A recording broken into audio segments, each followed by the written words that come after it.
Bom dia, bom dia. Nós estamos aqui, ainda continuamos pintando. Olha esse portãozão, gente, como que ficou. Ficou bonito, só que eu vou fazendo devagar. Olha como que eu tô queimada do sol. Olha esse portãozinho pequeno, a grade, como que ficou. Agora nós vamos pintar, você e eu, aquele lixeiro ali. Só que eu não tenho tinta para ele todo, então eu vou pintar só lá de fora. E eu vou ver se eu acho algum resto de tinta de outra cor pra pintar pro lado de dentro. Eu tenho que pintar esses negócios aqui também de planta, ó. Mas eu vou pintar aos poucos, devagar, e vocês vão me acompanhando, tá bom? Bom dia. São 5h30 da manhã. 5h30 da manhã. Mas olha como ficou bonito, gente. Ficou bem mais bonito do que aquele branco, não ficou? Olha. Ó. Ficou bem mais bonito que o branco. Eu amo isso, gente. Eu amo. Eu acordo satisfeita às 5 horas da manhã. Sabe? Eu fico ansiosa pra chegar a hora de começar a pintar tudo. Ver uma pessoa feliz, gente. Ver uma pessoa feliz. Então vamos. Vou colocar vocês aqui.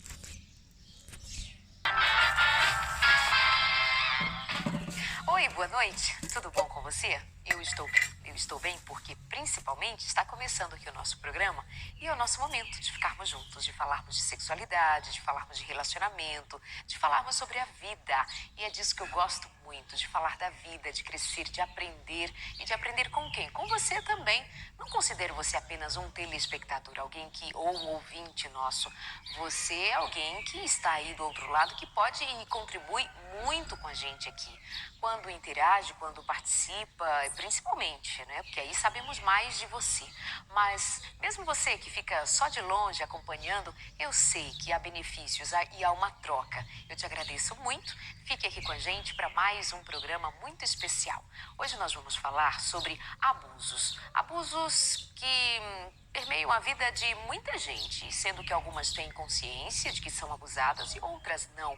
Mas qual é o padrão do abuso? O que será que nós precisamos aprender, entender? Será que é necessário conceituar, porque talvez estejamos falando de maneira até inapropriada a respeito do que é realmente abuso, sem saber de fato o que é, meio no senso comum, todo mundo diz e a gente não entende muito bem. Será? A sua participação também com este tema é bem-vinda. Fala com a gente lá na nossa página no Facebook, facebook.com/semtabus.nt. Meu convidado de hoje é psicólogo há mais de 45 anos como profissional. Se bem que ele diz que desde os 5 anos de idade é daqueles que empresta o ouvido para ouvir e aprender. Vem aqui comigo, ele é doutor em psicologia, doutor Belisário Marques. É a primeira vez aqui com a gente. Que felicidade. Obrigada. Suas ordens. É um prazer estar aqui com vocês. Uma boa noite para todos os nossos ouvintes.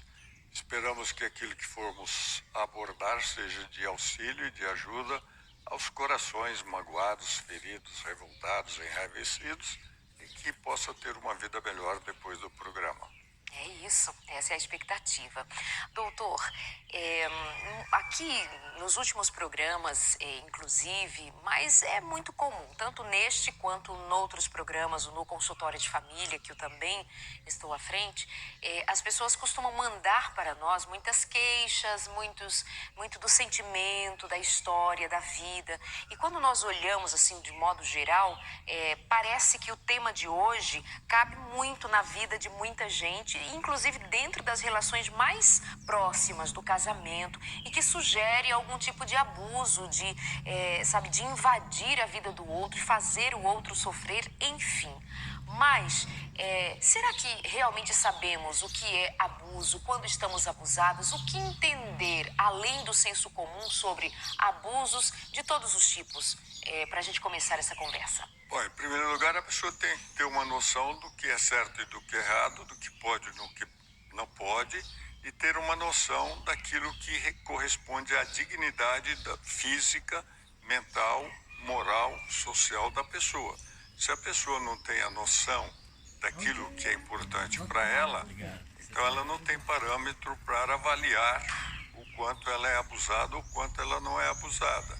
Então, eu acho que antes de você definir ou dizer o que é abuso, nós teríamos que saber que abuso é sempre quando uma pessoa fere a dignidade da outra pessoa, quando uma pessoa desrespeita a liberdade, o livre-arbítrio, a dignidade que a pessoa tem em si. Porque cada um de nós temos um conjunto de direitos e de deveres. Então, no momento que você viola o direito de uma outra pessoa, automaticamente você está invadindo a pessoa. E daí para frente você está abusando a pessoa, né? Porque cada pessoa tem o seu limite. Nós temos que aprender a respeitar o limite uns dos outros. E é entendido que quando há essa invasão do direito do outro, da dignidade do outro, a mente adoece. Claro, toda pessoa... Na realidade, a pessoa que invade já é uma pessoa embrutecida, porque ela não tem a sensibilidade de perceber os limites. Se ela não tem a sensibilidade para perceber os limites do que sente ela mesma, do que ela sente, do que ela pensa, do que ela faz, das consequências do que ela faz, é óbvio que ela não vai respeitar a outra pessoa. Porque se ela não tem como dar e não tem como respeitar. E aí ela vai adoecer a vida do outro. É claro que automaticamente essa pessoa já vem com uma patologia psíquica ou emocional, ela não tendo em si, porque ela já está doente, entre aspas, digamos assim, então ela também vai fazer a outra pessoa doente. Se bem que a responsabilidade da outra pessoa é da outra pessoa. Cabe a ela cuidar dela e não se deixar abusar. A nossa liberdade, a nossa dignidade não está na mão de ninguém, está na nossa mão. Somos nós que definimos o nosso valor e o nosso respeito e o nosso amor próprio. E só que eu, pelo menos, entendo assim, quando ouço os relatos a respeito de situações em que demonstram, sinalizam que ali tem abuso, há uma parte de pessoas, especialmente mulheres, que costumam deixar-se nessa situação, esperando que o outro mude, esperando que o outro tome acorde um dia, quem sabe, mais sensível, e aí cai naquela questão: doutor, o que eu faço para ajudar? O que eu faço como parte nesse processo para ajudar o outro a entender que ele está me ferindo? O que diz? Primeiro eu vou falar para ele. Tá. O problema é a mulher, por exemplo, como você se referiu. Em primeiro lugar, mulher é muito genérico. Cada pessoa é diferente, cada pessoa tem a própria individualidade. Então, falar das mulheres, já estamos cometendo um erro. Porque tem mulher estamos que abusando. Estamos abusando já do termo. É verdade. Então, o fato é que cada pessoa tem que impor o limite dela. Agora, se a pessoa não deixa claro o que ela quer, o que ela aceita, o que ela concorda, então, e se ela permite, é claro que essa desculpa que ela dá, de quem sabe ele vai mudar, é uma falta de responsabilidade de quem está dando a desculpa, porque ninguém vai mudar. Ou a pessoa começa a mudar agora, depois que ela se conscientiza do que eu falo para ela, ou eu não posso ter esperança que ela vai mudar no futuro. Isso é uma utopia. Quem sabe ele vai mudar. Eu tenho pessoas esperando, já tive pessoas esperando 50 anos que a outra mudasse. E a outra não mudou. E não vai mudar, porque ela só vai mudar se ela tiver a consequência do absurdo do comportamento dela. Se ela não tem a consequência, ela não vai mudar. Isso é padrão, doutor? Só a consequência leva o indivíduo a mudanças? Para a pessoa que está no abuso, sim. Uma pessoa sábia, então, uma pessoa sábia aprenderia com a própria experiência e com a experiência dos outros. Agora, quando a pessoa é insensível, ela não aprende, ela não vê, ela não ouve, ela não percebe a experiência negativa dos outros e cresce com aquilo. Então, ela tem que passar pela experiência. Agora, quando ela é insensível, ela não capta a consequência do próprio comportamento. Tem gente que nem com as consequências aprende, né? Claro, e no caso, absurdamente falando, não é muito diferente dos animais, né? Porque que o animal aprende com a experiência. A consequência, o condicionamento, muda o animal. Agora, tem muitas pessoas que são muito insensíveis. E aí complica a situação. Mas a responsabilidade é da pessoa que cuida da própria vida, direciona a própria vida e assume as consequências daquilo que ela aceita. Então, mesmo entendendo que as pessoas são diferentes, que cada um dá o rumo que tem condição para dar na sua vida, ou que decida dar à sua vida, mas a personalidade feminina, ela não se submete mais a algumas situações, assim, a estrutura do feminino, por conta do maternal, por conta do auxílio, eu vou dar dezenas e dezenas, a sensibilidade, ou ainda continuamos generalizando o fato. Olha, em primeiro lugar, veja, a pessoa, né, essa preocupação com o doar da mulher é muito subjetivo. Porque, por exemplo, ela se doa em função do quê? Do egoísmo dela, do comodismo dela, do quê? Porque, na realidade... Ela quer algum retorno. Ela quer um retorno. Só um retorno que ela não está tendo. Às vezes existem os retornos secundários, como situação econômica, a indolência, a conveniência, a pressão dos pais ou da família que pressiona a pessoa para ficar na situação de abuso. Então, há uma série de fatores secundários que podem fazer com que a pessoa fique na situação de abuso.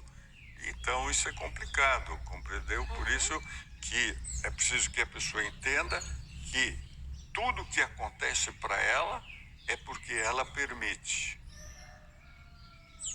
Agora, não adianta ela ter essa fantasia de que vai mudar. Isso não muda.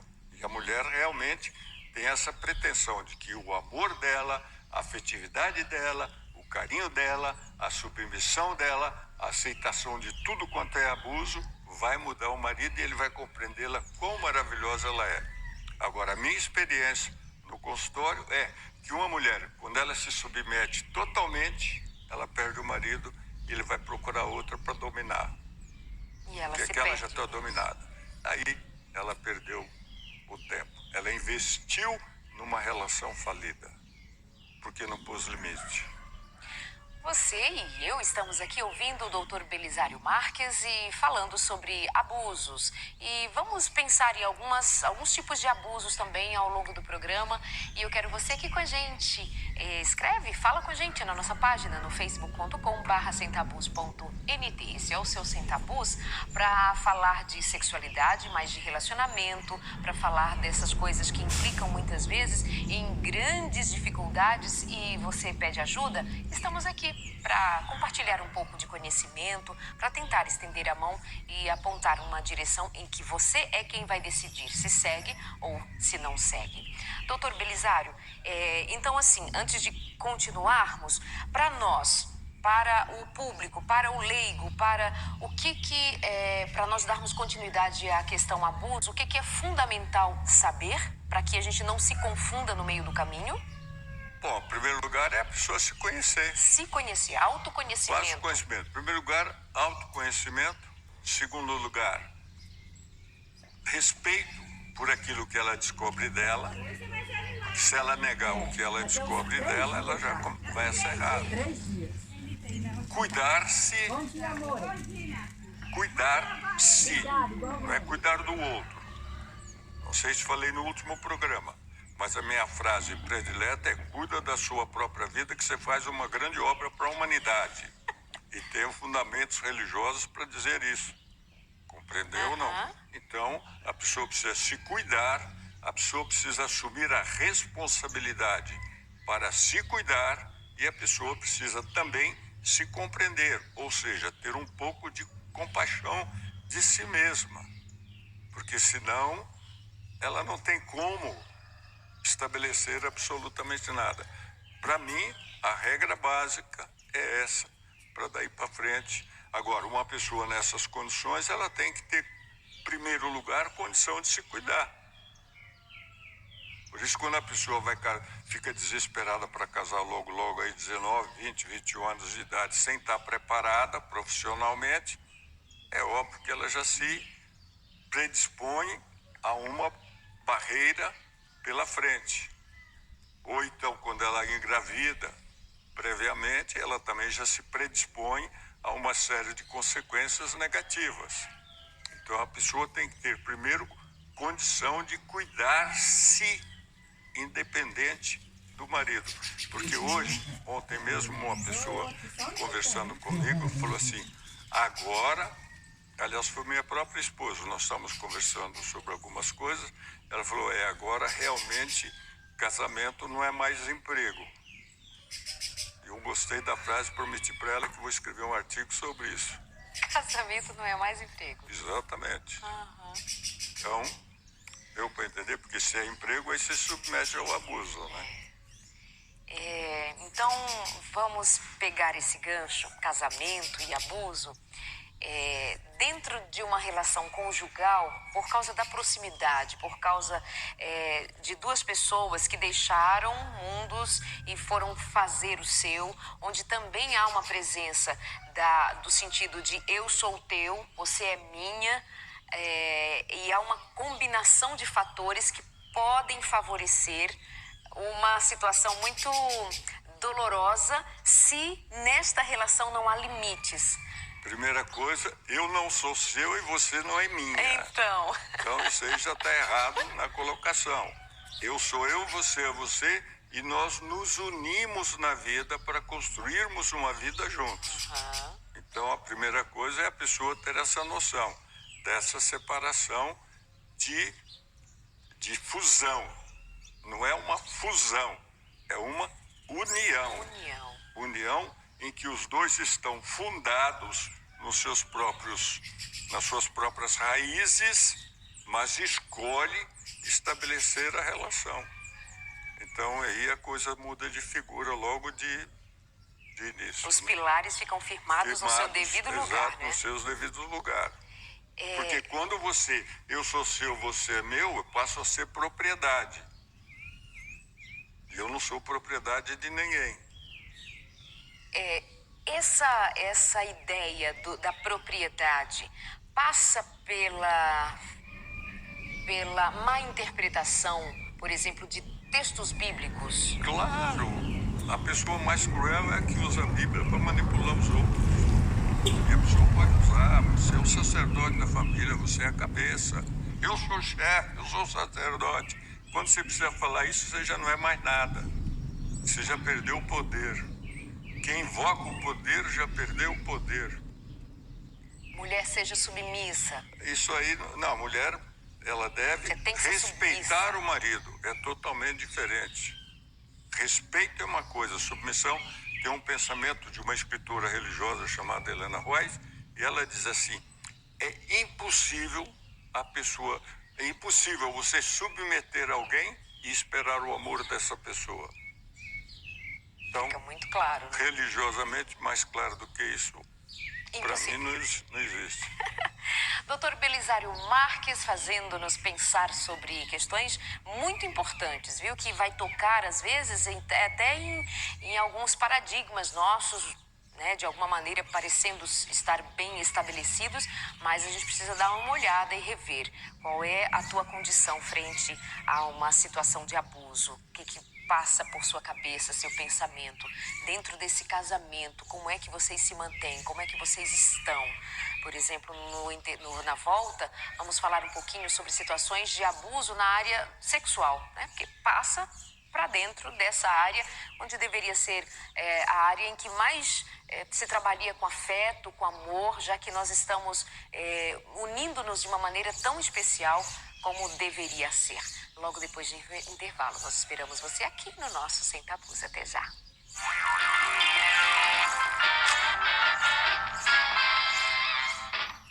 Estamos de volta aqui no Sem Tabus. Meu convidado de hoje é doutor em psicologia, mais de 45 anos de prática clínica como palestrante, e é simplesmente um privilégio recebê-lo aqui, como também é um privilégio ter você na nossa companhia. Muito obrigada, você que nos acompanha sempre pela TV, pelo rádio, pela internet, onde estivermos chegando, queremos chegar perto de você com muito carinho, com muito respeito, dando valor à tua história, querendo ouvir o seu coração. Conversa com a gente na nossa página ou nas nossas redes sociais. Convido você a se inscrever no nosso canal no YouTube também. Ali tem todos os programas disponíveis e a qualquer momento você pode baixar o programa, pode assistir outras vezes, compartilhar, curtir, aprender. Na verdade, cada programa é um momento terapêutico, é um momento em que você pode economizar algumas sessões até. Como diz o doutor Belisário, em muitas situações, sim, muito instrutivo. Hoje nós estamos falando sobre abusos. Vamos falar um pouquinho sobre abuso sexual daqui a pouco, mas vamos começar por aquele que parece ser o mais simples, mais banal, parece não provocar muita dor. A palavra parece nem ser abuso às vezes, só disse alguma coisa que meio desagradou, mas abuso verbal, doutor. O que você quer saber da abuso verbal? Eu quero saber se isso que eu digo a respeito de parecer uma coisa... disse uma palavra aqui, alguma coisa desrespeitosa aqui. Tá gorda, mulher. Alguma coisa do gênero. Se ofendeu, se machucou o outro, como que eu entendo? Como é que eu lido quando o outro diz palavras que me machucam? Bom, se você for olhar na própria Bíblia, ela dá uma definição clara disso. As palavras podem ser para a vida ou para a morte. Então ela pode dar saúde ou matar a pessoa. Depende de como a palavra é falada e como ela é usada e o tipo de palavra que nós usamos. Então o relacionamento, depois de você ver a pessoa, a única coisa que vem e que faz o relacionamento é o que a pessoa fala. Que a pessoa As palavras constroem nossas relações. Constrói as nossas relações. Então, dependendo de como você fala, você desperta um certo tipo de emoção e aquela emoção cresce ou diminui. Então, é óbvio que para a mulher, a palavra é o segredo. Para a mulher, que eu digo o seguinte, para o homem falar para a mulher, né? O segredo é a palavra. Porque para ela, a palavra tem um poder muito superior ao comportamento. Tanto assim que ela se submete ao abuso, em grande parte, pelas palavras de manipulação ou de sedução que o parceiro usa para seduzi-la. Porque elas dizem para mim, mas ele falou. Pô, mas ele falou, mas não faz. Não, mas ele falou. E ela fica no ele falou e não no que ele fez. E essa é uma das grandes maneiras que a mulher se auto-engana. Então, se a pessoa falou, é preciso pensar. E quando ela ouve o que a pessoa fala, e se aquilo que a pessoa fala for negativo, for depreciativo, como ontem mesmo, uma menina falou para mim assim, pois é, doutor, eu namorava com ele, meus amigos diziam, mas o que você está fazendo com esse homem? Ele é abusivo, ele é isso. E era mesmo. E ele a depreciava, já no namoro. Tanto assim que ela terminou, os amigos, e ela é muito querida, deram uma festa para ela. Para libertação. Uhum. E ela falou, nossa, Belisário, eu não sabia onde eu estava realmente presa, estava desanimada no trabalho, estava desanimada em tudo, estava cada vez pior, não gostava tanto de mim. Agora que eu terminei, eu me sinto livre, liberta. Estou mais animada no trabalho, tenho melhor humor, estou mais disposta. Quer dizer, então se ela continuasse nessa situação, seria totalmente destruída. Então o relacionamento íntimo de casamento ou de companheirismo, né, namorido, sei lá como chamam, compreendeu? Então, isso pode construir a pessoa ou destruir a pessoa. Com as palavras, que a pessoa usa. Especialmente com elas. Com as palavras. Então, o abuso verbal está na qualidade das palavras que você usa para se dirigir ao parceiro, contribuindo para o crescimento dele ou para a destruição dele. Doutor, então o abusador, ele também tem a característica de ser sedutor? Para Assim, manter geralmente, a sim, vítima? claro.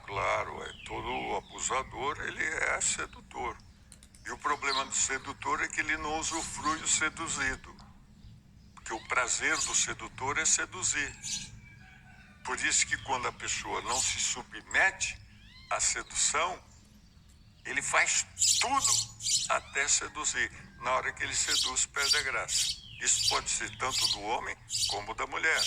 Porque tem mulher também que faz tudo pro cara para seduzi-lo. Porque é um desafio. Mas aí na hora que tem a pessoa, não interessa mais. Perde a graça. Não sei se dá para entender. Dá para entender, sim. Então, é isso aí. Isso claro. acontece muito, dos dois lados. Né? Há um jogo ali, É um um jogo, adoecimento. só que o relacionamento não é jogo. O relacionamento é sério e é uma atividade de união para a vida que vai ter consequências. Interação.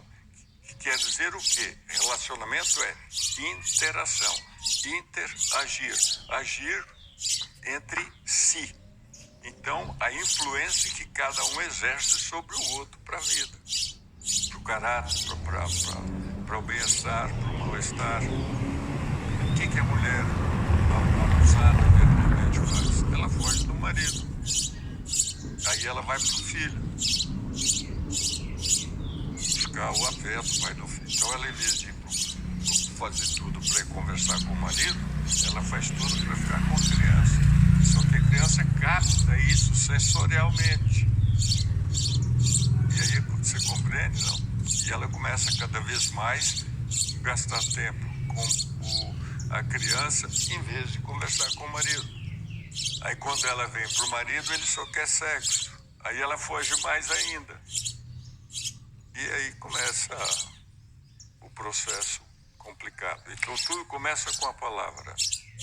Mas, doutor, como é que uma pessoa que já está numa situação, que eu sei que o senhor vai me corrigir, de usar a palavra vítima, uma condição de vítima, como é que ela vai conversar com alguém que tem esse poder sedutor e esse poder sobre ela, de domínio? Como que se conversa? Aberta, franca e honestamente. Objetiva, concreta, franca e diretamente.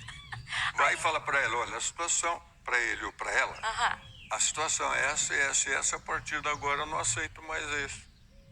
Só que ela tem que cumprir o que fala. Opa! Ué, óbvio. Palavra tem que ser cumprida. Saiu da boca, cumpra. Ou com o filho, ou com o marido, ou com a mulher, ou seja lá quem for. Porque senão você perde o valor. O que você fala, você tem que fazer. Aliás, tem um pensamento em provérbio que diz assim, na multiplicação das palavras há tolice. Quanto mais você fala, repete, mais tolo você se torna. Isso é o Salomão que falou. Se Salomão falou que é o homem mais sábio, né? Foi o homem mais sábio. Se bem que às vezes ele caiu numas faltas de sabedoria, né? Não, ele também era humano, né? Fez muita bobagem. Por isso ele ficou deprimido no fim da vida. Por que essa depressão? Ué, porque ele caiu em si e viu a realidade, viu as bobagens que fez, se arrependeu. Aí ele ficou com raiva dele, teve sentimento de culpa, ficou muito triste. E aí, que é a condição E aí foi o fim. da alimentação da depressão. Doutor, para essa pessoa, referente àquela pergunta que eu fiz sobre como conversa, como é que fala com alguém que parece estar numa situação superior no sentido do convencimento, do uso da palavra, às vezes da força, aí eu fico aqui crendo que tem a ver com aquilo que foi dito inicialmente sobre o autoconhecimento, postura, valoração de si. Se não tem isso, doutor, não consegue. Pois é, mas aí é que está. A pessoa precisa entender que ninguém é superior a ninguém. Nós só somos diferentes em qualidades, em dons, em aptidões, em recursos. Mas ninguém é diferente. Todos nós temos os mesmos problemas. Comemos, bebemos, vamos ao banheiro, dormimos, cansamos, temos tristezas. Ninguém é melhor do que ninguém. Isso é questão de comparação, quem é melhor, isso é perda de tempo. E se ela tem medo? Se ela que eu digo, então, essa pessoa tem medo da outra. Ela vai procurar ajuda para perder o medo. É claro que tenho medo. É claro que toda decisão que eu tomo, eu tenho medo. A decisão de sair de São Paulo, lá do lado de lá de São Paulo, para chegar aqui, é claro que eu tenho que tomar uma decisão. Me dá medo. Tenho que sair muito cedo, está escuro. Por onde eu vou passar? Eu vou passar aí no meio de duas favelas. É óbvio que eu vou ter medo. Isso é real. Toda escolha implica em perda. Eu vou perder alguma coisa. Tive que levantar cedo, tive que vir correndo. Quer dizer, eu estava perdendo de continuar dormindo, tranquilo, e etc, etc, etc. Deu para entender? Então, eu ganho alguma coisa para perder outras. Por isso que eu preciso saber fazer a escolha. Porque ao eu fazer a escolha, eu cresço quando eu faço a escolha que satisfaz aquilo que eu me proponho. Agora, quando eu faço a escolha errada, eu preciso corrigir. Então, veja, não é uma questão de vitimização. Eu não posso me vitimizar. É claro que se eu me vitimizo, principalmente em muitas igrejas, religiosos, em qualquer tipo de igreja, eles se vitimizam na busca de apoio social. E por isso a gente não pode alimentar a vitimização da pessoa, porque em vez de você estar ajudando, você está prejudicando. Tudo que acontece é porque você permite. Infelizmente. Essa frase é assim de fazer isso que eu fiz. Separa um pouquinho e guarda. Porque isso me tira do lugar de coitadinho, de ser, né, o massacrado, a massacrada, a abusado, o abusado, me traz para um patamar de responsabilidade. Mas isso é um processo também de muita honestidade que pode produzir dor, não é, doutor? De reconhecer a minha participação. Claro, eu vou reconhecer minha limitação, minha inferioridade, minhas carências, mas é a única maneira que eu tenho para crescer. Porque se eu não reconheço a minha limitação, a minha insuficiência, eu não tenho como crescer. Eu não sou dono da verdade. Eu não nasci sabendo. Cada dia eu aprendo. Quantas pessoas chegam no consultório para consulta, quando a pessoa descobre alguma coisa, ela fica triste. Ela fez uma descoberta, mas ela é tão egoísta que ela fica triste porque ela devia ter sabido aquilo muito antes. Eu não, estou com 85 anos. Cada descoberta que eu faço quando estou lendo um livro, para mim é uma beleza. Aleluia! Vou daqui para frente, posso praticar. Quanto tempo é pouco, mas não faz mal. Quanto tempo eu tiver, agora eu já sei isso também. Dá para entender, não? Essa humildade que a pessoa tem que saber que ela não é nada. Ela tem que crescer sempre. O ser humano existe para crescer sempre. Ou ele cresce ou ele regride, ele decresce. Ele não tem alternativa. E isso tudo em função da escolha que ele faz. Ou seja, em função da sua vontade. As suas capacidades serem usadas em seu benefício e que acaba sendo benefício para o outro também, de dar o limite para o outro e dar. Eu fico pensando, te ouvindo falar assim, que chega a ser aplicável isto que está sendo dito para todos os outros tipos de abuso em qualquer situação da vida. Em qualquer situação. Se eu disser assim, vamos falar agora sobre o abuso sexual, como anunciei. Ok, mas assim, vão ser aplicados os mesmos princípios. Sim.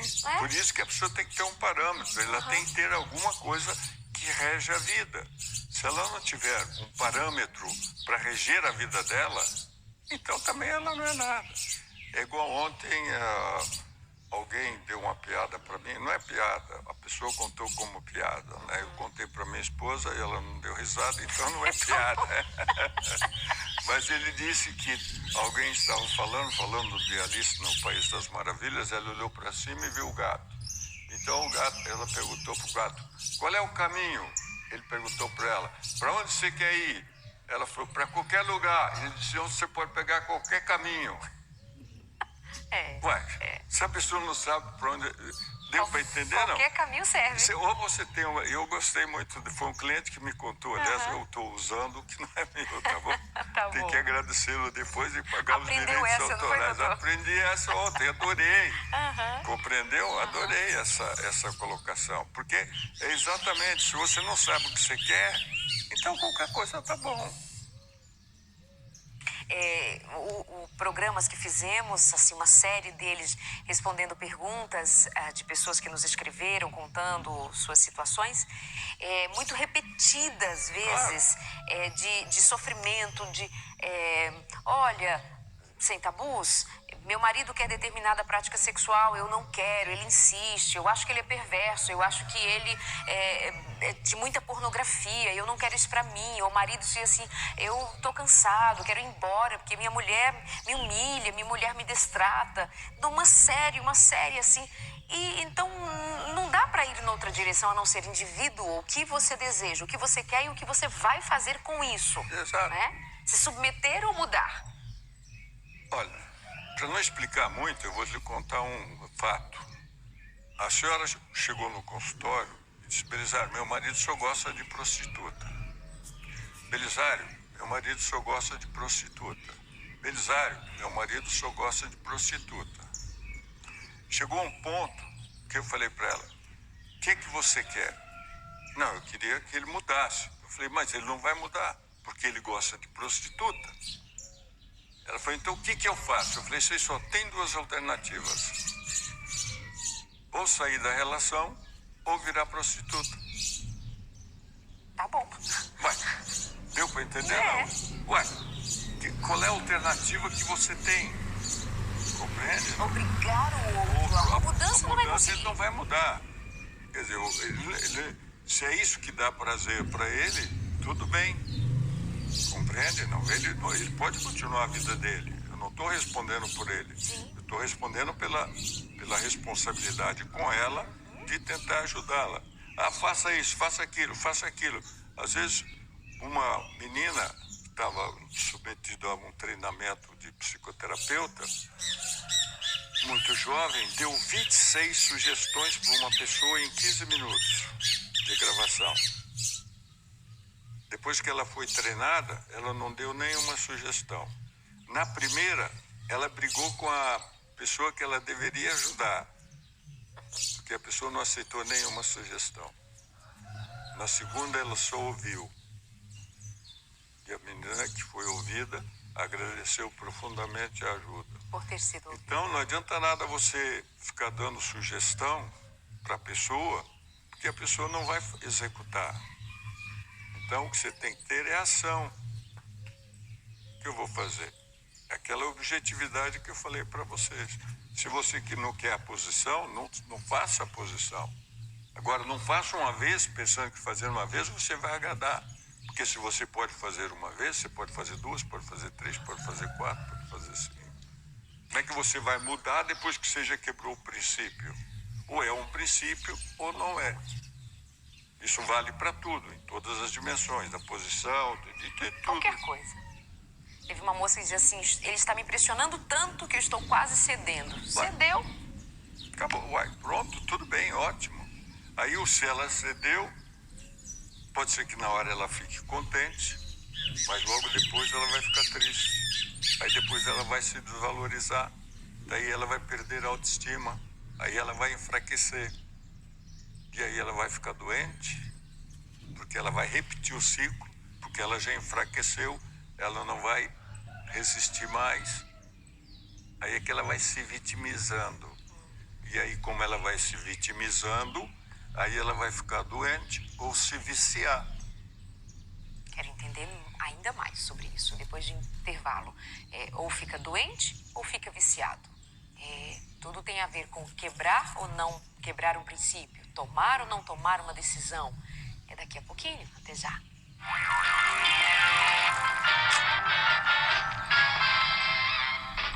Oi, boa noite. Estamos finalizando já. É o nosso último bloco do Sem Tabus de hoje. Mas para você que chegou agora há pouco, fique à vontade. Dá tempo de você aprender um pouco mais com a gente. E nós queremos a sua companhia, que nos faz muito bem também. Obrigada por isso, tá?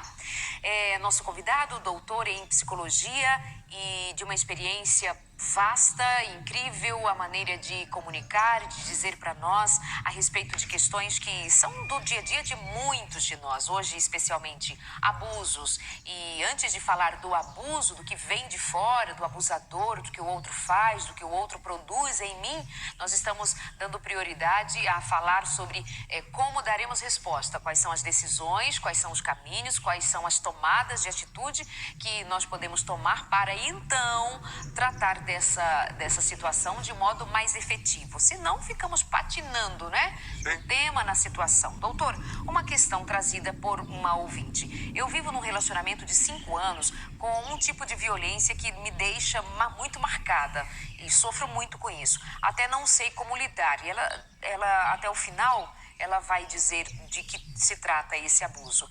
E ela diz que chora quando fala, quando pensa, inclusive enquanto escrevia para nós, ela estava em lágrimas.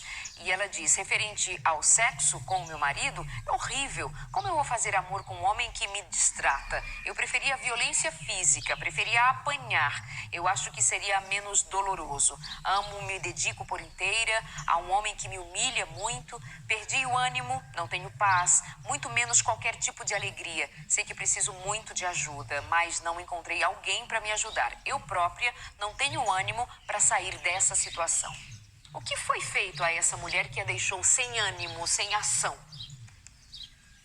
A submissão. Não foi ele quem fez, ela fez consigo mesma. Não, ela se submeteu. É claro que o homem, a mulher põe o limite. O homem sempre vai provocar, o homem sempre provocou. O homem sempre foi atrás da mulher. Então, ela... Ele sempre foi atrás da mulher. Certo? Atrás da mulher. Tanto assim que a mulher, através dos tempos, teve que desenvolver recursos de atrair para ser vista, de ser querida. Então, o homem sempre procurou através da história. Isso não quer dizer que uma outra mulher também não procure, mas o preponderante é a procura pelo homem. Então a pessoa aceita ou não. Então cabe à mulher colocar esse limite. Agora, vamos analisar essa história aí. Começando, em primeiro lugar, ela não faz. Ela deve ter muita raiva dele, porque se ela, ou ela tem ou ela está negando. Então ela precisa, em primeiro lugar, entrar em contato com a raiva que ela tem dele. Então, por que ela tem raiva dele? Porque não é possível a pessoa submeter a dor se tem raiva da pessoa que está causando a dor. Agora, só que ela não assume a raiva. Porque se ela assumisse a raiva, ela tomaria providência. A emoção, guarda essa frase. Guarda essa frase. A emoção é que motiva o comportamento do ser humano. Não é a razão. A razão vai trabalhar em cima da emoção. Isso aí é muito grave. Então, se você não conhece ou não sabe o que sente, tem que definir aquilo que você sente, identificar. Aí você pensa e aí então você avalia o que quer fazer. Agora, se você não sabe o que você sente, você fica perdido. Deixa eu ver o que ela diz assim, eu amo e me dedico por inteira. Não, isso não é verdade, porque não dá para você amar quem judia de você. O que acontece é que ela tem uma raiva muito grande e uma submissão, mas não amor. Amor não é submissão. O amor se submete quando a pessoa é respeitada, porque senão ela está com raiva. E aí existe uma coisa que se chama expressão passiva da raiva. Isso quer dizer o quê? Que a pessoa não revela raiva, mas ela esquece de fazer, ela queima a roupa, ela sempre na última hora, ela está tendo alguma coisa, salga demais o feijão para o cara, ela sempre está dando um sinal de vingança para aliviar, porque senão ela não aguentaria esse tempo todo. Porque o que é a raiva? A raiva é protetora da vida. O ser humano só sobrevive porque ele tem raiva, porque ele precisa se defender e atacar quando necessário. Agora, eu não estou falando em sair atacando as pessoas. Eu estou falando que a pessoa precisa saber o que sente para ela administrar o sentimento, avaliar o sentimento para saber qual é a resposta mais adequada que ela deve dar para a situação. Deu para entender? Se ela não conseguir identificar o sentimento dela verdadeiro, e ela tem que ser muito honesta com isso, principalmente a pessoa religiosa é muito falsa com os sentimentos dela, porque ela pensa que sentir é pecado, e aí é que a coisa complica. Bom, isso aí vai longe, né? Não, pode continuar. Não, Continue. a pessoa religiosa pensa que ter raiva é pecado. Não é pecado. O sentimento não é pecado. O sentimento vem, eu não sei de onde ele vem. O estímulo, alguma coisa me faz sentir. Eu não tenho opção de não sentir. Agora, a minha opção... Bom, deixa eu te dar o processo perfeito, Vamos tá lá. bom? Eu não tenho alternativa. Eu sinto, querendo ou não. Por isso que é o motivo, a motivação. E é o motivo, religiosamente, que salva.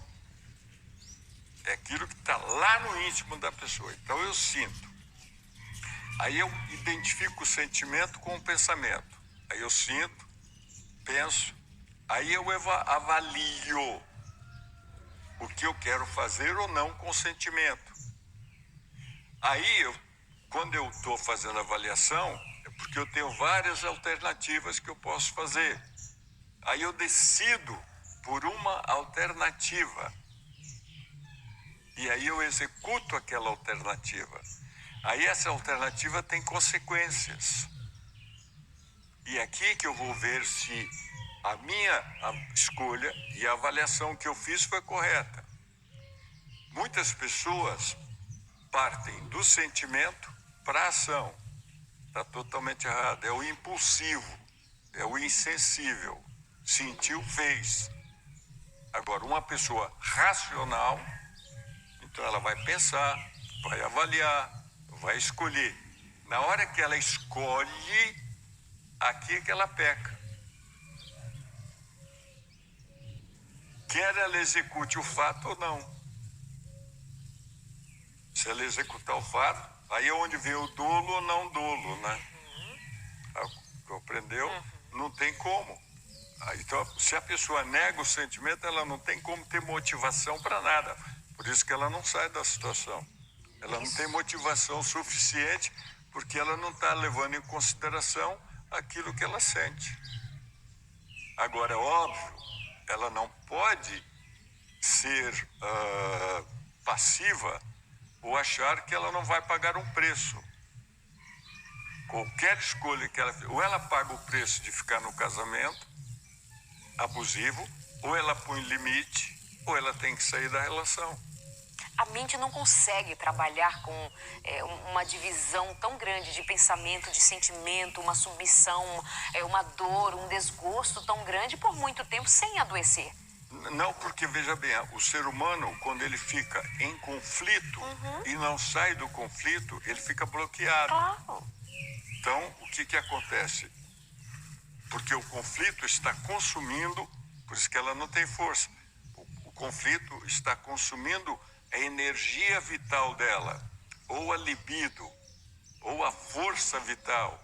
Compreendeu? Não dá para ela ter força mesmo. Enquanto você está no conflito, claro que falar isso num ambiente religioso é desagradável, mas enquanto você está no conflito, você está totalmente inutilizado.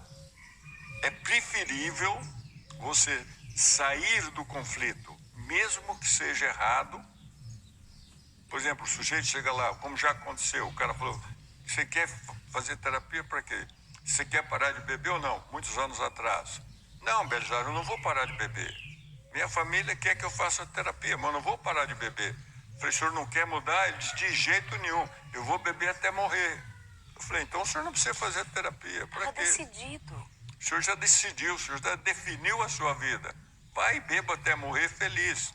Ah, aí alguém falou para mim: mas vai para o inferno. Eu falei: mas pelo menos ele vai feliz. Ué, ele escolheu. Porque se Entendeu? ele for pro teve- céu, ele vai infeliz, Vai né? feliz. É. Ele escolheu, eu dei para ele ele falou, me dá uma semana para eu pensar.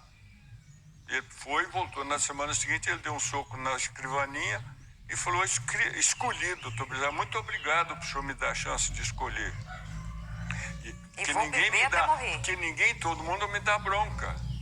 E o senhor não me deu bronca. Eu falei, poxa, pelo menos uma coisa boa fez a terapia.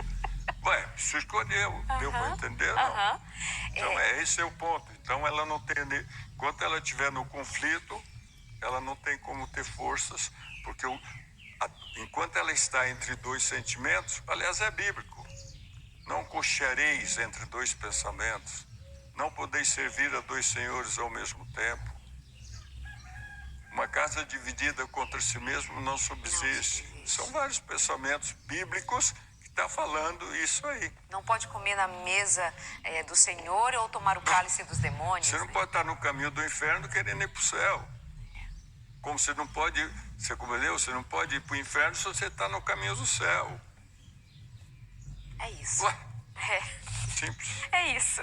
E chama a atenção também o fato de eles serem relativamente jovens, imagino, pelo tempo de casamento, né? Relativamente ao tempo de casamento, é um sofrimento que ela descreve como sendo assim, marcas profundas, são 5 anos só de casamento. Então parece que já é uma relação que tem um agravamento ali de começo. Mas a pessoa não tem essa noção, Não tem, né? Ela não se respeita. Às vezes a pessoa já casa com esse tipo de coisa. A pessoa está preocupada, às vezes, em casar. É muito complicado. Agora, doutor, pode ser que eu esteja pensando nessa mulher, nesse homem, simbolicamente, né, pensando em tantos outros, ali, na fase adulta, abusador e alguém que se submete ao abuso. Mas é uma construção dessa pessoa, né? Há um indivíduo que foi sendo ensinado a ele, ok, sim, simplesmente, ou pela religião, ou pela educação, ou pelo sentimento de baixa estima, alguma coisa do gênero. É uma construção, né? Tanto do abusador quanto do que se permite, do abusado. Como assim? Sim, é uma construção. É uma construção, não é uma coisa... Mas a pessoa que se constrói... acho que eu me referi na última vez sobre a resiliência. Tem pessoas que saem da situação, das piores situações possíveis, e elas não se contaminam, porque elas querem coisas piores. Aliás, melhores. Perdão. Né? Elas saem da sua situação pior, mas ela quer uma coisa melhor. Agora, deixa eu voltar no conflito, que é uma coisa muito importante.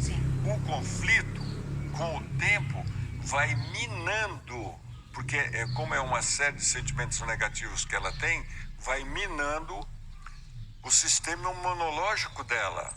Então ela vai começar a ter doenças por falta da resistência imunológica.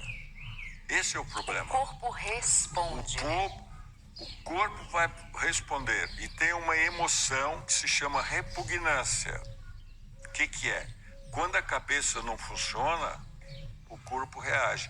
Aí a pessoa passa a ter náusea do toque, náusea de ouvir a voz, náusea de ver qualquer coisa da pessoa.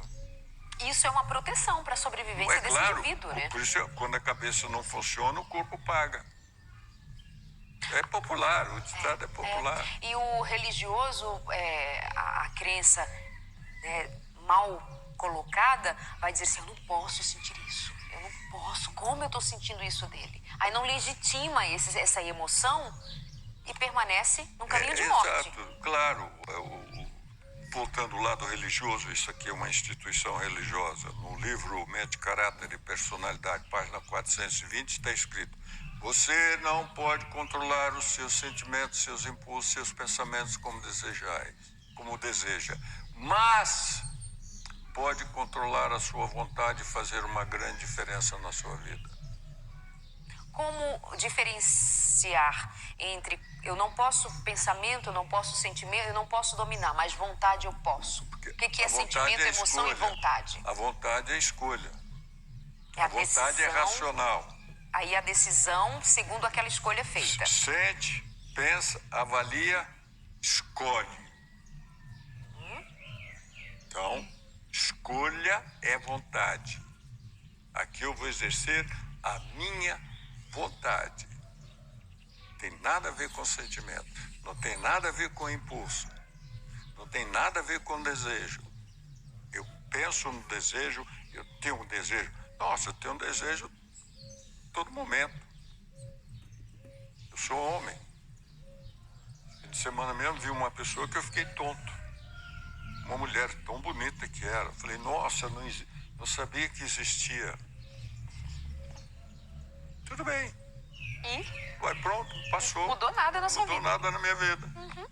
Nem fixou pensamento, nem chegou a executar nenhum tipo de Nada. vontade, desejo. É bonito. Senti. Era bonita? Era. E como? E só. Compreendeu? Pronto. Pensei que era bonita, era, falei, não dá, porque eu já estou com 85 anos, nasci fora da época. Tá certo? Doutor. Mas deu para entender? Então, isso não tem nada a ver, quer dizer, uma coisa que vem, isso é normal. Normal. Mas vamos fazer assim? Voltamos no outro programa para continuar? Você que manda. Voltaremos no próximo Sem Tabus ainda com o Dr. Belisário. Flores, tudo é maravilhoso, o homem é carinhoso, ele é gentil com a moça, mas com o passar do tempo, né? Eu sempre digo que quando a gente conhece uma pessoa, a gente só vê o que ela tem de bom, né? E nós nos apresentamos para as pessoas mostrando aquilo que nós temos de bom. Conforme o relacionamento vai seguindo, a pessoa tira a máscara e mostra os seus defeitos também, né? E, infelizmente, muitos homens ainda acreditam que são donos das mulheres e elas têm que servi-los como era antigamente, lá atrás, nossas bisavós, nossas tataravós, elas serviam ao seu homem e tudo que ele falava elas tinham que fazer. Então, quando elas não estão, digamos, fazendo exatamente o que eles querem, muitas vezes eles são ciumentos, muitas vezes eles são agressivos, muitas vezes eles proíbem a mulher de fazer uma série de coisas normais e naturais que qualquer mulher faz, né, e que não tem nada de errado, mas ele faz de tudo para aprisioná-la e para fazer com que ela se sinta, né, presa. Eu vejo no consultório, inclusive, muitas mulheres, né, que começam amando os seus maridos, numa relação muito bacana, e com o passar do tempo, eles acabam agredindo essas mulheres, muitas vezes verbalmente, muitas vezes indo até as vias de fato, né? Justamente por quê? Porque eles não admitem que elas pensem e ajam conforme elas querem agir. E muitas vezes o que elas estão querendo fazer é uma coisa correta, não é nada de errado, não é nada complicado, né? Nada que vá contra o casamento ou contra a relação deles. Mas os homens, aliás, existem ainda muitos homens que pensam dessa forma. E mesmo a pessoa não fazendo nada de errado, ele pode implicar do nada? Assim, Pode, ele pode implicar. Então, se nós temos um homem que é muito inseguro, que está passando por problemas no trabalho, que está passando por problemas, enfim, problemas em geral, muitas vezes ele acaba descarregando na esposa. Infelizmente, quando nós temos uma pessoa que nos ama, sem percebermos, de forma inconsciente até, nós descarregamos nela as nossas raivas, as nossas dores. E o homem muitas vezes faz isso. E a mulher, ao invés de apontar para ele que ela não tem nada a ver com isso, ela fala assim, ai, tadinho, ele estava tão nervoso, tadinho, né? Ele está tão cansado, ele está trabalhando tanto. Ela não para perceber que ele está descarregando nela coisas que não tem nada a ver com ela. Por que muitas ainda... Eu gostaria de chamar alguém da produção que viesse aqui me ajudar. Estou precisando de um auxílio de vocês, produção da TV. Por que muitas ainda se sentem culpadas? Eu quero colocar aqui um caso, depois eu vou conversar com vocês também, num tempo apropriado, né? Porque ele é uma pessoa boa, mas tinha rompantes de descontrole. Eles perderam uma criança, foi um aborto, digamos, natural. Nem sei, é a história que eu soube, né? E depois disso, ela quase morreu e ela ficou com medo de ter neném, então aquilo ficou uma situação dentro do casamento. Bom, e ele queria que ela tivesse neném e ela ficava chateada, e ele tinha um Medo, sonho, né? É. Medo de ter o filho e perdê-lo, de né? ter o filho, e é uma pessoa assim de rompantes. Então, você nunca sabia como que ia dar. Mas é uma pessoa boa. Depois teve um outro acesso de ciúme e empurrou e ela perdeu o nenê. Meu Deus. E ela... bom, aí eles acabaram separando. E ela... Apareceu até uma outra pessoa na vida dela, mas ela achava assim... Ela nunca falou, ele matou meu filho. Ela sempre falou, não, eu acho que eu fui culpada, acho que eu já estava interessada nessa segunda pessoa, acho que eu já estava traída, acho que eu tive minha culpa. Por que isso, assim? Como que deleta que foi empurrada e perdeu uma criança? Como é que é isso? Quando nós começamos um relacionamento e nós nos casamos, nós queremos que seja para sempre, até que a morte nos separe. Então é difícil para a mulher aceitar que o relacionamento está no fim. É difícil aceitar que o homem que ela escolheu para a vida dela pode ser um homem agressivo, um homem que queira o mal dela. E muitas vezes ela acaba passando a mão na cabeça mesmo. Ela diz, não, ele não é agressivo, ele ficou agressivo porque eu provoquei, porque eu criei a situação, porque a culpa é minha. E na verdade não é. Muitas vezes as mulheres têm esse péssimo hábito de se sentirem culpadas de tudo e de nada. Às vezes se sentem culpadas pelo que fizeram pelo marido ou não fizeram, para o filho ou não fizeram, para a mãe e etc. Então, primeira coisa que a mulher tem que entender é: culpa a gente deve sentir quando a gente faz de propósito para magoar alguém. Como é que é a definição? Quando eu faço alguma coisa para magoar ou prejudicar alguém de propósito, porque eu quero de verdade, aí eu posso me arrepender depois e me sentir culpada. Tem um exemplo até que eu conto no consultório. Imagina que nós estamos conversando e aí você fica com muita raiva de mim e aí você sai lá fora e vai lá e risca o meu carro de raiva. Você está com tanto ódio de mim que você risca meu carro e vai embora. Aí eu saio do consultório, eu olho o carro, a hora que eu vi o meu carro riscado, eu dou um passo para trás, eu caio, saio rolando pelo chão e vou parar no pronto-socorro com um monte de ossos quebrados. Você, ao saber disso, fala, meu Deus, fui eu que provoquei, eu não queria causar tanto problema para ela, mas você fez de propósito para arriscar o carro. Você não pensou o que poderia acontecer depois, mas aconteceu. Então, quando você faz de propósito para ferir ou magoar, você pode se culpar. Agora, se você está lá fora, com seu celular e com uma chave na mão, vira para um lado, vira para o outro, para ouvir o celular, e sem querer você risca o carro, isso não é. Você não pode se sentir culpada se de repente eu levar um tombo porque eu vi o carro riscado. Então, assim, existe uma grande diferença. E as mulheres, elas não conseguem perceber isso. Lenara. Então, tem uma questão também assim, Sim. que eu passei por isso, tive essa experiência muito difícil. E Olha que moça linda. Linda. Que Obrigada princesa. Obrigada. Que é assim, que sempre foi, sempre será. E Nara não, ela chama a atenção pela beleza dela. É verdade. Nunca você vai poder imaginar que uma princesa E dessa... ninguém sabia, minha família não sabia, ninguém sabia. Deus me porque eu escondi livre, o tempo todo. porque eu conheço a família dela, Deus me livre da família dela conhecer. Acho que o pai morria, a mãe de infarto junto, não sei o que ia acontecer. E o que acontece? A gente fica realmente com uma sensação de culpa, porque a pessoa vai acabando com a sua autoestima. E não é da noite para o dia, e não é da forma mais agressiva de um primeiro momento. A pessoa vai te minando. Posso falar só uma coisinha? Não é a pessoa que mina a nossa autoestima, a gente que permite. A gente se permite, mas é sem perceber também. Sim. Porque a bispa me conhece, assim, sabe o quanto que eu queria casar. Eu fiz assim, a gente sendo da igreja, então eu falei com a bispa, pedi a bênção, fiz o noivado. Então assim, eu orei, Deus confirmou essa união. Então é muito mais difícil para a gente que está na igreja como mulher cristã entender isso. Então foi um processo muito sério, muito difícil, mas que graças a Deus eu consegui, viu, meninas? Para a glória de Deus eu estou aqui hoje vitoriosa. Mas foi um processo absurdo que a gente não imagina. Como? Então, aí, quando eu casei, ele trabalhava muito. Ele tinha empresa e foi assim que eu conheci. Conheci um homem trabalhador, honesto e que, né, eu também trabalhava na época. Então, assim, eu trabalhava muito, inclusive, né? E eu casei e continuou. Aí, de repente, ele não quis mais, ele tinha 2 tipos de negócios, em um negócio ele não quis mais trabalhar.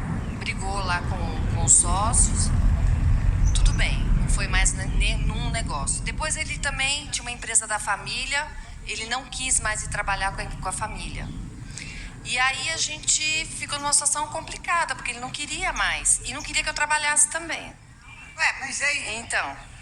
mas quem que ia? Assim? Então, aí, como ele era sócio, ele só pegava o dinheiro da empresa, mas ele não queria. E me levou pro litoral, nós fomos morar, porque quando a gente casou, eu morava numa casa muito grande lá no Clabim, com os meus pais. Era só meu pai, minha mãe e minha avó. E ele... A outra irmã estava casada, morando nos Estados Unidos. Isso. E eu tenho um irmão também, mas é casado também. Então, assim, a casa era muito grande e ele falou assim, Nara, eu não alugo imóvel. Eu tenho um imóvel, ele era divorciado já.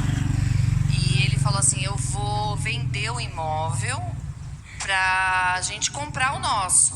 Mas como eu tava no processo lá com a mulher, um rolo, não sei o quê, então a gente foi morar na minha casa. E quando aconteceu tudo isso, ele falou, nós vamos pra praia, que eu tenho uma casa lá, na praia uma praia no litoral norte, na Baleia. Eu fiquei 7 meses lá. Aí é que eu conheci. Aí ele começou a mostrar. Só moravam vocês dois? Só nós dois. Hoje, quando eu penso que eu fiquei sozinha todo esse tempo isolada, então, ele não queria falar com ninguém. E assim, o mais interessante é que ele lia a Bíblia o dia inteiro. E aí... Aí eu falava, meu Deus do céu. E eu, imagina, né, bispa, orando, jejuando. Eu andava naquela praia e eu ia e voltava. E eu falava assim, Senhor, o Senhor tem o som de muitas águas. O mar está aqui, fala comigo, me tira daqui dessa situação. Porque você ficar 1 mês naquele silêncio, 2. Aí depois a televisão quebrou. E eu chamava para eles virem ligar lá, caiu o sinal, né? Não vinha, porque a praia era muito isolada, nunca vinha ninguém. E aí ele começava a falar assim, mas por que você não lê? Eu falava, não, eu leio, mas não o dia todo, né? Eu gosto de ver um pouco de televisão, escutar música. Internet não tinha. Pra gente ir na internet eu tinha que andar lá no meio do mato, tinha borrachudo. Então eu acabava... Gente, eu fiquei quase louca. E aí o tempo todo sendo criticada. Porque... você está engordando. Aí eu comecei a fazer dietas absurdas. E tudo que eu fazia, eu não sabia cozinhar, bispa. Hoje eu sei cozinhar, mas naquela época eu não sabia. Eu não sabia. Então, assim, tudo que eu fazia era ruim, fazia cara feia, ficava sem falar comigo. E aqui eu achava que realmente eu tava... Falei, nossa... E aí você vai sentindo culpa, você vai ficando triste... Aí chegou uma hora que eu não era mais eu. E a única pessoa que percebeu foi a minha avó. Minha avó já faleceu, mas a minha avó era muito sensível, assim, espiritualmente falando. E um dia ela chegou para mim e falou, filha, o que está acontecendo? Eu falei, nada, avó. Falou, não adianta você mentir para mim. Você pode enganar todo mundo, menos a mim. Está acontecendo alguma coisa assim. Você não é mais a mesma pessoa. O que ele está fazendo com você? Aí eu comecei a chorar muito. Mas eu falei, vó, não conta pra minha mãe e pro meu pai. Eu não quero que ninguém saiba. Eu tô orando e eu sei que alguma coisa vai acontecer. Porque a gente é uma mulher de fé, né, Bispo? Não, sabe que isso não é engraçado, porque tem muitas mulheres dessa forma.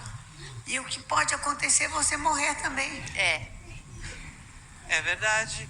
E aí... E a gente... porque a linha é muito tênue. Exato. Muito tênue mesmo. Que separa a perseverança da teimosia. Isso. E a cobrança religiosa, Isso. por incrível que pareça, a pessoa vai te desmontando aos poucos. Vai te desmontando aos poucos. É um processo. É um né? processo. É um processo de degradação da autoestima. Vai te desconstruindo. Exatamente. Vai isso. desconstruindo. E aí, pior de tudo que foi assim, nos momentos mais difíceis é onde a gente tem as maiores experiências com Deus. A mãe dele deu a viagem para ele para Israel. Só para ele. Só para ele. Isso para mim foi assim uma coisa porque eu queria muito ir para Israel. E ele falou que não ia me levar, que ele não tinha dinheiro para pagar 2 passagens, que ele ia e que a mãe dele que tinha comprado a passagem para ele e que era presente, que ele ia e ele ia. Bom, resumindo, eu já estava tão mal, eu fiquei doente. Eu fiquei com 40 graus de febre e tive uma infecção assim na urina muito séria, subiu para os rins. Eu fiquei muito... Olha o que mexe, vai mexendo com o físico da gente. Não é só... emocional, né? O emocional, o psicológico. emocional vai é o pro físico. físico, Eu já estava no físico, eu não aguentava de dor. E começou a cair minha ficha, por incrível que pareça. Porque eu estava no meu quarto orando. E eu falei para o Senhor, né? Senhor, fala comigo. E aí o Senhor me deu uma palavra que está em 3 Pedro, que fala: quando o homem entristece o coração da sua esposa, as suas orações não sobem. E o Senhor falou aquilo para mim e eu comecei a orar mais. E comecei a interceder por ele. Olha como que... Não. Bispo. Gente, mas olha a situação de quem é criado na igreja, de quem ouve, e de que às vezes fica num conflito espiritual muito grande. Enorme. Porque fica entre a cruz e a caldeirinha, não sabe o que faz. E sozinha, não podia falar para ninguém. Imagina, ia falar pra quem? E aí o Senhor... Quer dizer, né? A bispa. Deixa pra lá, né? Aí, o que aconteceu? Eu orando, chorando. Sabe como que é, né, bispa? Eu não sei se já aconteceu essa experiência. Bispa, o Senhor falou pra mim: filha, não vou ouvir. Acabou. E o Espírito Santo saiu do meu quarto. Saiu, bispa. Eu não sei se a senhora já teve essa experiência assim, mas eu falei assim, o Senhor falou, sabe assim, essas coisas que o profeta fala assim, Deus bateu um martelo e falou até aqui? Foi aquele dia. O Senhor falou, acabou. E eu não entendi por que Deus estava tão furioso. Porque eu falei, não, tudo bem, ele está pisando na bola, mas por que Deus está tão bravo assim? Podia ter desenhado, né? Bispa, eu tive essa experiência com o Senhor. Ele saiu do meu quarto. Tipo assim, não adianta você orar mais. E é difícil a gente estar casado e você falar, como eu não vou orar mais pelo meu marido? E eu aí eu ficava mais, assim, a minha autoestima ia pior ainda. Porque eu falava, gente, o que está acontecendo? Como é que pode? Eu não conseguia entender. Mesmo quando aconteceu o pior, porque aconteceu o pior, né? A gente foi brigando. E ele voltou de viagem, foi em novembro, quase perto do Natal. Então são datas, assim, difíceis quando você não está bem, né, no relacionamento. E aí passou o Natal, passou o Réveillon e a moça passava mensagens para ele no celular, né? Safada.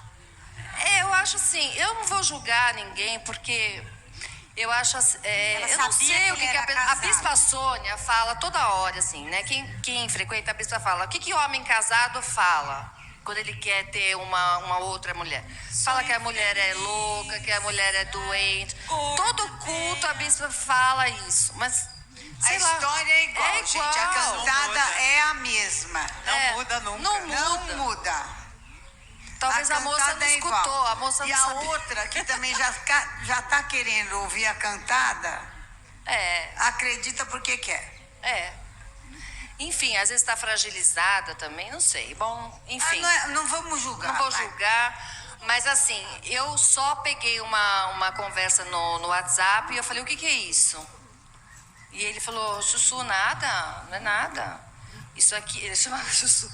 Ela tá me enviando as fotos. Eu falei, olha, então corta aí, porque eu não gosto disso. Eu acho que homem casado não tem que ficar de conversa com mulher no celular, no WhatsApp. Eu acho isso. Eu acho. Eu falei. Ele falou, tá bom, só que... Mas assim, e a gente foi brigando por outras razões. E quando aconteceu o pior, que aí já foi janeiro, nós fomos pra praia. Minha irmã estava aqui, que minha irmã mora nos Estados Unidos. E eles têm uma casa no Guarujá. Ele não queria ir. Ele falou que não iria porque estava muito trânsito, não sei o quê. Mas eu falei, minha irmã, nessa época, inclusive, fazia acho que uns 2 anos que ela não vinha para cá.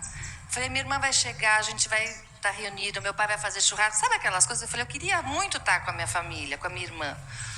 Ele falou, tá bom, então nós vamos. Mas assim, a casa, a gente ficou ali no churrasco, tudo. Mas ele não ficou com a gente. Ele pegava o computador e ficava o tempo todo no computador, longe. Ele não curtiu o feriado. E quando foi domingo, na hora de a gente voltar, estava um trânsito absurdo mesmo. E eu falei assim, a gente não precisa voltar agora, vamos voltar na segunda-feira de manhã. Ele falou, não, eu quero ir embora agora. Era 5 horas da tarde, de domingo, assim, férias, estava 3 horas de trânsito. E aí, no caminho, Bispa, ele foi xingando o tempo todo que estava o trânsito, que estava não sei o quê, e reclamando de todo mundo na casa, da minha mãe, que minha mãe tinha pedido para ele ir até o supermercado, não tinha falado por favor, sabe coisa assim, boba? Mas assim, querendo ter motivo, querer ter motivo. Caçando assunto. Isso, e assim, e eu, dentro do carro, eu tenho muito medo, assim, eu tinha muito medo dele já, porque eu já tinha discutido com ele uma outra ocasião na estrada, ele tinha dado um cavalo de pau na estrada. Eu já tinha passado por certas coisas, assim, por isso que eu falo, não é da noite pro dia. Você imagina, assim, uma estrada de Minas Gerais, ele tinha dado um cavalo de pau na estrada. A gente podia ter morrido. Teve uma outra vez também que ele discutiu com o motorista de um caminhão. E ele jogou o carro em cima do caminhão. Eu cheguei com a minha mão, eu tive que interferir para jogar o carro para lá. Quer dizer, eu já tinha passado por várias situações. Então, conforme ele foi brigando, eu vi que ele já estava ficando... Então, eu fiquei totalmente em silêncio. Mas eu já estava no meu limite. E eu falei, quando eu chegar em casa... Porque eu achei que quando eu fosse chegar na minha casa, eu estaria segura. Eu achei que quando eu chegar em casa, eu vou responder cada uma dessas coisas que ele está falando. E aí... só que só a gente veio embora. E os vizinhos também tinham ido para a praia, que eram os vizinhos de cima do apartamento. E não tinha ninguém, né? Enfim. Aí ele começou a falar e eu comecei a responder. Aí ele falou assim, eu não vou mais ficar aqui direto. Eu vou ficar uns dias aqui e uns dias eu vou ficar com a minha mãe. Eu falei, não, você tá de brincadeira, você pode ir embora, não quero mais. Pode ir embora, isso não é casamento. Como vai ficar uns dias aqui, uns dias na sua mãe? Aí ele estava com um copo de Coca-Cola. Ele primeiro tacou o copo de Coca-Cola em mim. Eu já levei um susto absurdo, assim, porque falei, como assim? Eu levantei, porque eu já estava esgotada, eu estava brava. Então eu fui para cima, assim, tipo, sabe? Eu falei, que você tá louco? Aí ele começou a me espancar de uma forma que eu nunca imaginei na minha vida. E assim, ele falou, eu vou te matar. Eu vou te estuprar e vou te matar. E eu, assim, eu achei que eu ia morrer mesmo, Bispo, nesse momento. Porque eu não vi mais nada, eu levei vários socos no estômago, no rosto. Aí ele pegou um porta-copo de vidro, sabe, porta-copo, e ele começou a querer me cortar com aquilo. Ele não conseguiu porque Deus é na minha vida. Porque ele me arranhou inteira com aquilo. Ele passou no meu rosto, porque era para ficar cicatriz. Se tem corte, ia ter cicatriz, né? O soco não, o soco ainda depois, né? Fica só... E aí, isso daí é uma coisa que é um trauma que só Deus para tirar. Não tem outro. Não tem. Porque eu levei um susto tão grande, porque primeiro que, na minha ignorância, eu nunca imaginei que um homem fosse capaz de fazer isso. Eu achei que isso só acontecia, desculpe falar assim, mas uma pessoa com pouco conhecimento, assim, com nível de cultura, bêbada, né? Ou bêbada, ou drogado, ou não sei, eu não imaginava. Então, assim, eu levei um susto muito grande. E aí depois ele ainda arrancou a aliança do meu dedo no meio dessa confusão toda, a aliança de casamento, tirou a televisão do quarto, levou tudo embora. E ele me puxava no elevador porque ele queria que eu descesse com ele no elevador para colocar as coisas no carro. E ele me puxava, ficou aquela briga no elevador. Hoje, quando eu vejo algumas cenas assim de homem agredindo mulher no elevador, eu lembro até hoje, porque é um absurdo isso, né? E aí ele foi embora, tudo, e aí eu pedi socorro pro meu tio, porque meus pais ainda estavam na praia, minha família estava na praia. Meu tio veio me socorrer, logo em seguida, depois chegou minha mãe. Aí eu fui pro hospital. Minha mãe me levou pro hospital. Foi minha mãe, meu pai e minha irmã, nós fomos pro hospital. Quando eu cheguei no hospital, eles falaram assim, é atropelamento? Aí eu falei, minha mãe falou, não, foi espancamento. E meu pai sofre do coração, bispo. Meu pai começou a passar mal também, de me ver daquele jeito.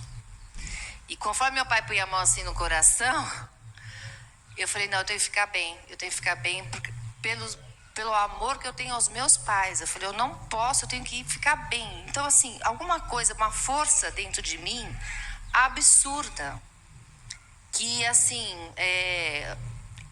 o médico deu aquele... Eu nunca tomei nada, bispa, porque eu sou bióloga, eu gosto de coisas mais... Eu sou sempre um chazinho, natural, né? Mas não funcionou. Eu fiquei uma semana sem dormir. Eu ia no banheiro fazer xixi de 10 em 10 minutos. O tamanho da descarga de adrenalina que teve no meu corpo. Meu corpo entrou em pane. Então, assim, eu não dormia, eu não... Enfim, aí minha família também sempre me apoiando, eu fui em psicólogo, eu tive que ir... Aí a psicóloga falou, não, você tem que ir para psiquiatra, porque você precisava ser medicada. E eu fui, bispa. E a psiquiatra... Eu cheguei a vê-la, era o início de jejum numa terça-feira de manhã, né? E eu cheguei a vê-la com os hematomas ainda, ela veio de manhã com os hematomas ainda. E toda realmente bem machucada, muito machucada. Chorei junto. Inclusive a bispa me ungiu da minha cabeça até o pé. Ungi tudo. E a bispa falou assim, não vai ficar trauma nenhum. Em nome de Jesus. E não fiquei com trauma pelo poder de Deus mesmo. Porque eu sei o que é ser curada, assim, de verdade, bispo. Eu não tenho, assim, eu tive que perdoar. Ele voltou a te procurar? Então, na delegacia eles falaram assim, ele vai te procurar, mas você não atende, você... Tá. E eu obedeci. Eu não atendi, eu não... Mas não... voltou? Sim. Voltou ainda por um tempo? Sim, tentou falar, várias tal, mas vezes. Mas eu nunca atendi, nunca mais eu quis falar. Eu só encontrei com ele depois na audiência Do divórcio. do criminal mesmo, porque eu fui na delegacia, né? Eu tive ordem de proteção, fui muito bem atendida, inclusive. É muito difícil, porque eu tive que fazer exame de corpo de delito. Olha, eu quero agradecer demais, Ainara, porque precisa de muita coragem para vir aqui na frente e falar para mulheres cristãs que de repente isso pode acontecer, e não é porque Deus errou, não, porque você casou errado, mas porque a pessoa foi tomada pelo diabo. exato. E a gente não pode responder pela outra pessoa. Ele poderia ter tido um casamento maravilhoso. Poderia ter um futuro maravilhoso. Com certeza. Mas ele simplesmente foi tomado pelo diabo e começou a entrar numa descaracterização e num processo autodestrutivo e destruidor também, não é, doutora Olga? Sim, totalmente destruidor, né? Ela tinha que ser a pior criatura do universo. Ele queria deixá-la totalmente à mercê dele, né, sem autoestima. Ele parou nenhuma. também de trabalhar, quer dizer, Exato. ele começou a se destruir e depois começou a destruí-la. Exatamente, uma tanto coisa que assim, levou-a para um lugar ermo, né, que não tinha ninguém, para ela não ter nem como se defender. É abismo chamando abismo, né? Exato. Agora, é uma situação que pode acontecer dentro, inclusive, da igreja. Porque o diabo anda ao nosso redor procurando a quem possa tragar. Verdade. E a pessoa tem aparência só de religiosidade, mas não é convertida. Não é transformado. Não é transformada no seu espírito. Amém? Então, são situações que a gente não pode prevenir, mas a gente precisa estar preparado para que a gente não, por causa de uma consciência religiosa, não prossiga além do ponto. Porque às vezes na igreja é uma grande bênção, aí em casa é uma grande maldição. Então, o que você falou, a aparência, quem olha, nossa, mas fulano é uma bênção, você tem um marido maravilhoso, mas não sabe que a coitada passa em casa com Mas ele. eu quero dizer que isso é abominável para Deus. É abominável para Deus. Sem dúvida. Não tem o que falar.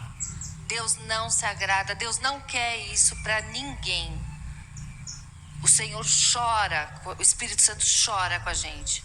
Cada vez que o homem fala alguma coisa que entristece o teu coração, pode saber que Jesus está vendo. Em contrapartida, também vale.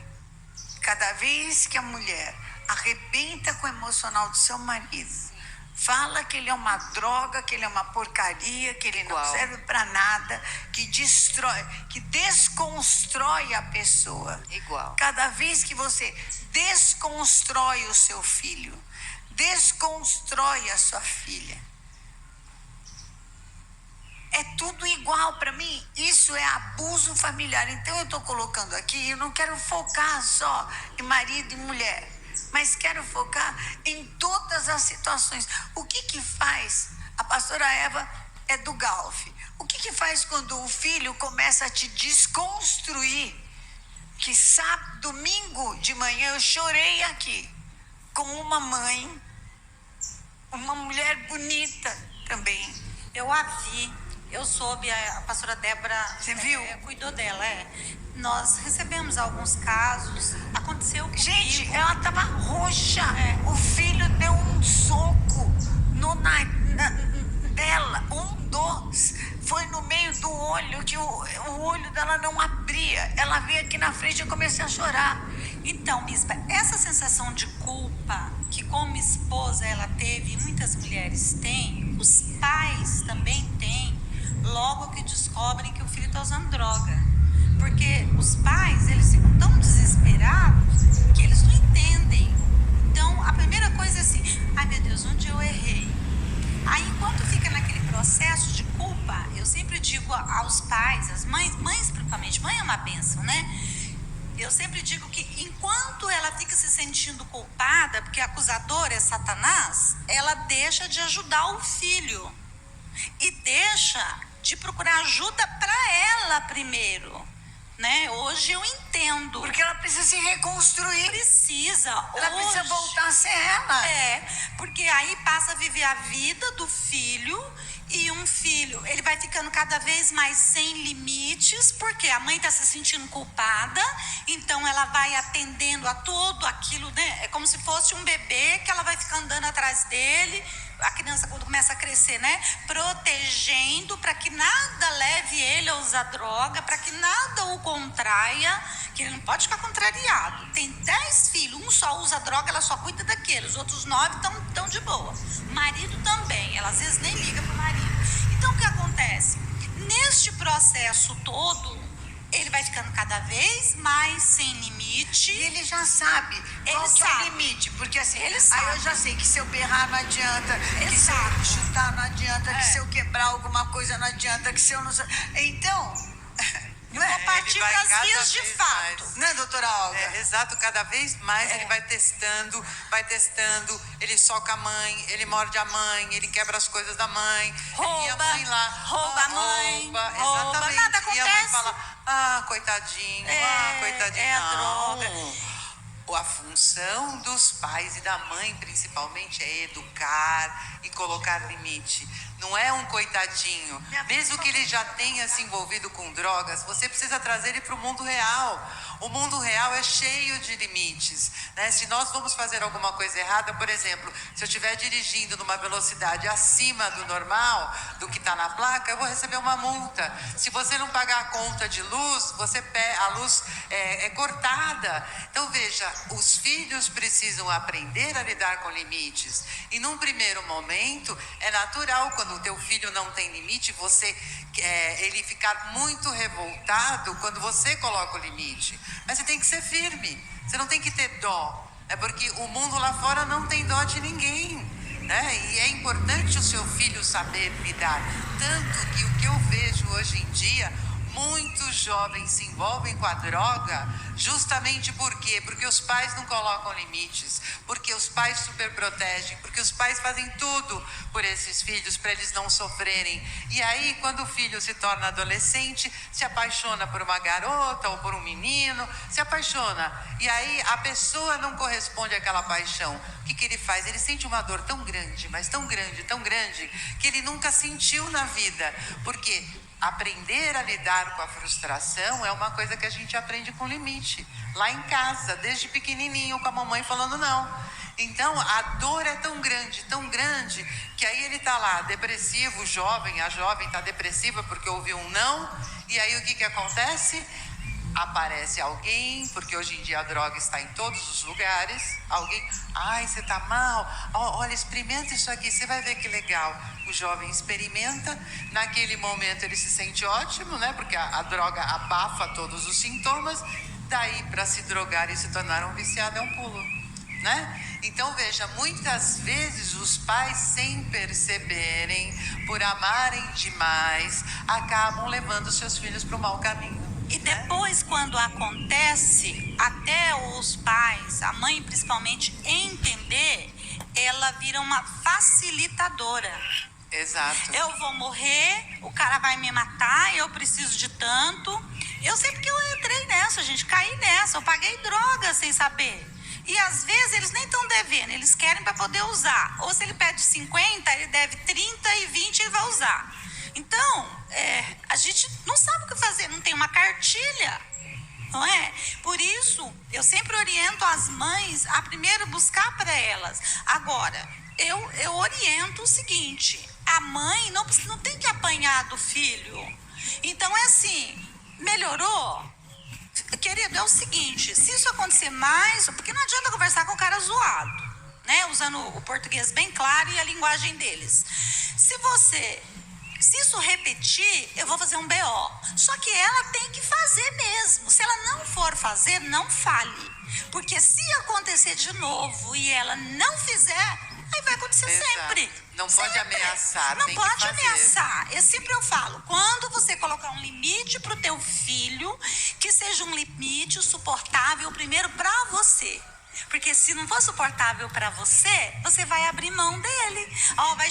Se você chegar às 3 horas da manhã, eu não vou abrir a porta. Mas aí é inverno, tá um frio lascado. Era para ele chegar à meia-noite. Não pode nem jogar cobertor. Ele não chegou. Aí ele destrambelha, tocar a campainha. Oi? Tadinho do meu filho, tá tão... Gente, ó, como é que ficou o portão azul, as grades azul e azul também o lixeiro, tá vendo? Acho que bem melhor agora, bem mais bonito. Eu vou ficar aqui com vocês. Falta pintar a parte de dentro do outro portão pequeno e da outra grade. Mas eu vou pintar aos pouquinhos, né? Muito obrigada por vocês estarem até agora aqui comigo. Espero que vocês sempre estejam aqui. E as minhas mãos estão azuis. Azuis. Eu tenho que tirar essa tinta toda, porque eu tenho que trabalhar, gente, no brechó.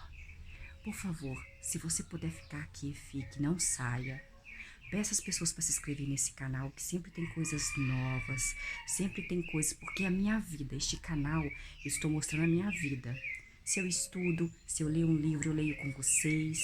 Se eu quero compartilhar algo que eu acho que vai mudar a sua vida, várias coisas eu compartilho, porque eu compartilho a minha vida com vocês. E é muito bom compartilhar coisas boas, porque eu aprendo com vocês e vocês aprendem comigo, porque a vida é um constante aprendizado. Nós sempre aprendemos com as pessoas.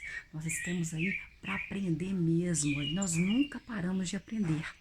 Nós aprendemos com o erro dos outros, nós aprendemos com os nossos erros, nós aprendemos com os acertos das pessoas e nós aprendemos com os nossos acertos.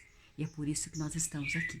E muito obrigada por você estar aqui. Tenha um bom dia, tenha uma boa tarde, tenha uma boa noite, tenha uma boa madrugada. Não sei que horas que você está vendo esse vídeo, mas que você esteja bem. Com paz dentro da sua alma, paz dentro do seu ser. Paz, gente, é algo que não se compra. Paz é uma coisa que se você não tem, você adoece e você morre. Paz é algo necessário para todos nós. Paz é a única certeza que nós temos quando nós temos paz, é de que podemos ser felizes. Porque quando você está em paz, você se sente feliz. E que a paz esteja com vocês.